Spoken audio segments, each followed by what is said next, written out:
High বন্ধুরা, আবার আসলাম আপনাদের মাঝে ফেসবুক এবং ইউটিউব চ্যানেলে। সাবস্ক্রাইব করতে ভুলবেন না, তবে সাবস্ক্রাইব করলে একটু সুবিধা।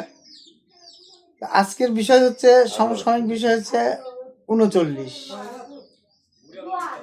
বিষয় হচ্ছে সংস্কার সম্বন্ধে। রাস্তাঘাটের যে জ্যাম, এই জ্যামের সংস্কার সম্বন্ধে কিছু কথা বলবো, আপনারা শুনবেন। আচ্ছা, আমাদের পয়েন্ট হচ্ছে এক, বিআরটিএ।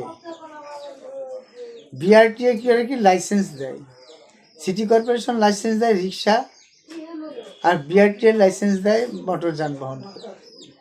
তা আসলে দেখেন, এরা টাকার বিনিময়ে 17 বছর না পুষতেই, 15 বছর না পুষতেই আপনার ভোটার আইডি কার্ড কোনোরকম নির্বাচন অফিস থেকে বয়স বেশি দিয়ে করে নিয়ে এসে লাইসেন্স করার আবেদন করে, কিছু টাকা পয়সার বিনিময়ে লাইসেন্সটা দিয়ে দেয়। যাক, একটা লাইসেন্স দেওয়া মানে একটা গরিব মানুষের ড্রাইভিং করে খাওয়ার একটা সুযোগ বা উপায়। কিন্তু সেই সুযোগ উপায় যদি কাল হয়ে যায়, তাহলে বিষয়টা কেমন হবে? তার তো কোনো ট্রেনিং নাই। আপনি সিগন্যাল সম্বন্ধে বোঝে না, রাইট সিগন্যাল বুঝে না, লেফট সিগন্যাল বুঝে না, হাইওয়ে সিগন্যাল বুঝে না, স্টেটে যাওয়ার সিগন্যাল বুঝে না, ইউ টার্ন বুঝে না। কিছু নতুন নতুন নিয়ম আছে, সেই নিয়মগুলো সম্পর্কে যদি তাদেরকে ধারণা দেওয়া হয়, তাহলে তারা অ্যাক্সিডেন্ট করবে না।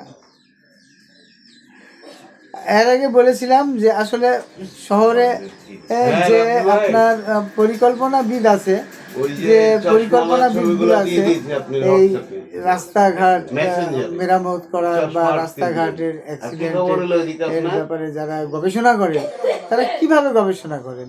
মাত্রা কেন বেশি হবে?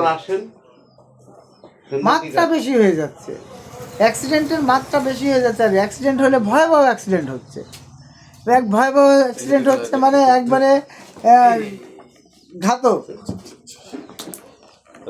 ঘাতক, মানে প্রাণ কেড়ে নিচ্ছে, 2টা 3টা 4টা 5টা প্রাণ কেড়ে নিচ্ছে, পঙ্গু হয়ে যাচ্ছে।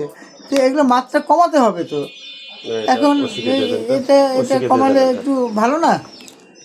আমাদের দেশে তো সেরকম যে পরিমাণ আমরা শুনি যে অমুকে 5,000 কোটি টাকা মেরে খেলো, অমুকে 10,000 কোটি টাকা মেরে খেলো।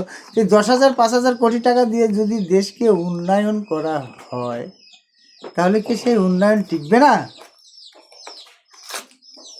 তা আমাদের দেশে যদি মানে চোররা যদি চুরি করে, তাহলে দেশের উন্নয়ন হবে কি? দেশে তো উন্নয়ন হয়, যেখানে লাগবে জিআই পাইপ সেখানে দিচ্ছে কলা গাছ। তাহলে হলো কলা গাছ দিয়ে আপনার রাস্তাঘাটের ড্রেনের ম্যানহোল তৈরি করতেছে, হোল তৈরি করতেছে। তাহলে এটা কেমন হয়ে গেল না? আসলে পিয়ন শব্দটা একটা আলাদা জিনিস।